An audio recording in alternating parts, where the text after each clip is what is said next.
sa inyo, Dato, unsa man si Franz Castro?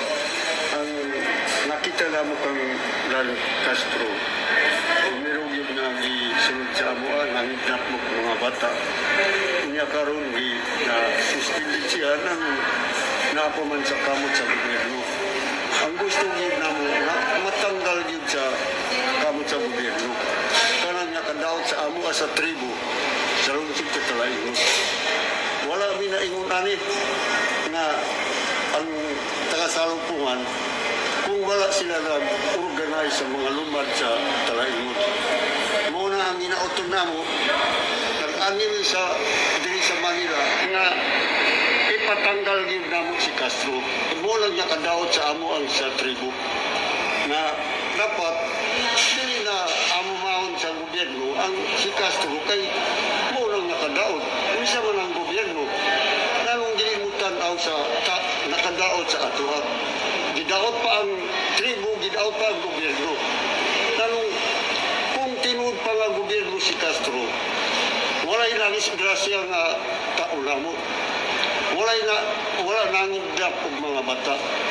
Karon mo nang giaguan ta ang yung pag-ani sa Manila para nga mawala din si Castro.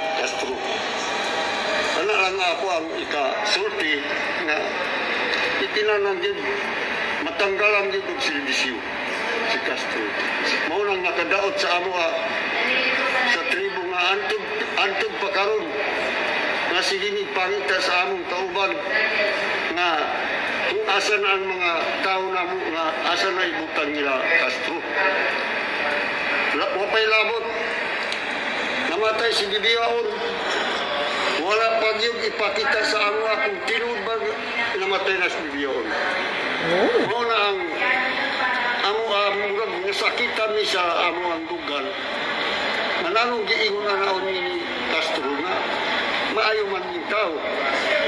Gani, pagdapog na mo sa kang Castro, wala na mo pati gidala na mo sa police station.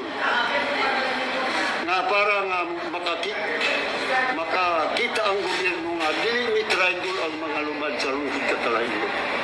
Ang nag-tribal gid sa amo sila Castro.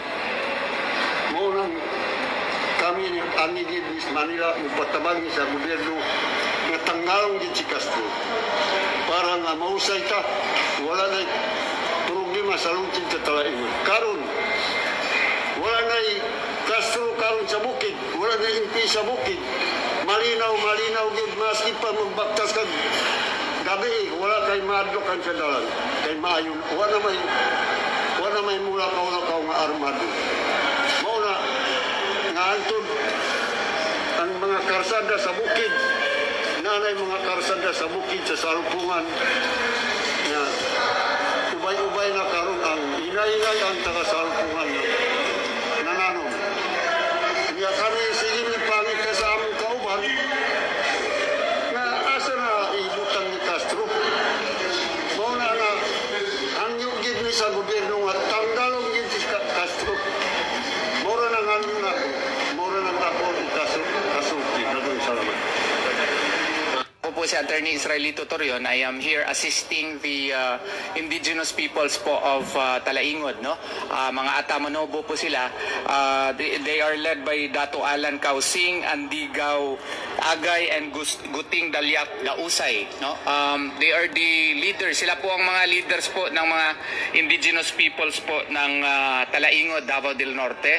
They are anchoring their complaint on the provisions of Republic Act 6713 or Code of Conduct of Ethics of Government Officials, specifically the supposed commitment to public service, the high commitment to public service of these public officials such as congresspersons like Congresswoman Franz Castro. So nagbiyahe po ang ating mga miyembro po ng indigenous peoples from Talaingon para po maparating dito sa House of Representatives na kinakailangan po na isuspinde at kailangan po tanggalin sa pwesto si Representative Franz Castro kasi nakikita naman namin at natin na convicted na siya sa Regional Trial Court and even if it is on appeal, no, before higher courts, but the administrative aspect of the crimes that she committed should be likewise under investigation. And if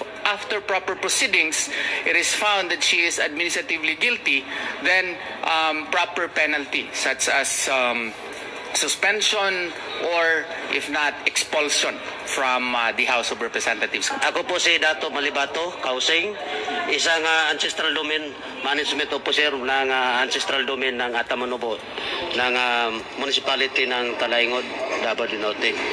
Nandito po kami dito sa Manila ngayon, kasama namin yung tatlo naming tribal leader dahil tatlo lang yung hinihingi namin no sa ating gobyerno ngayon nga gusto namin matanggal yung si Franz Castro.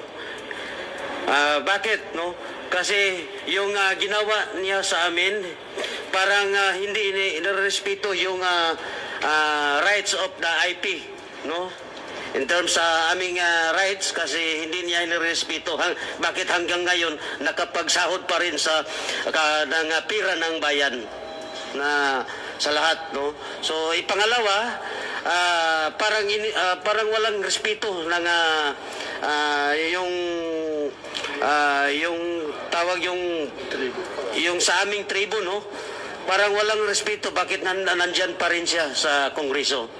So pangatlo yung discrimination, walang respeto or ano po yung sabihin, yung hanggang ngayon patuloy pa rin yung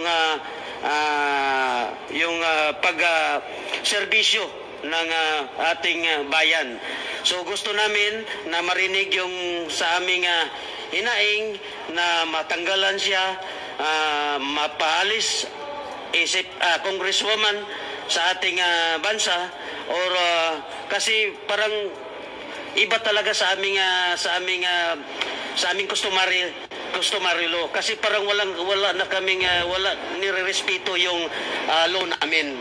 So yun nga pinagdeklara namin ng persona non grata sa aming tribo sa Atamanubo ng lungsod ng Talaingod. Pinadeklara namin ng persona non grata si Franz Castro. At kasi napakasakit sa amin no in behalf of Atamanubo ng bayan ng Talaingod, napakasakit sa amin. Convicted na siya sa pagdadala yung mga kabataan. Bakit hanggang ngayon patuloy pa rin yung Sheena, why is that guy eating so much at the back? Hana, talaga, banyak. Naya,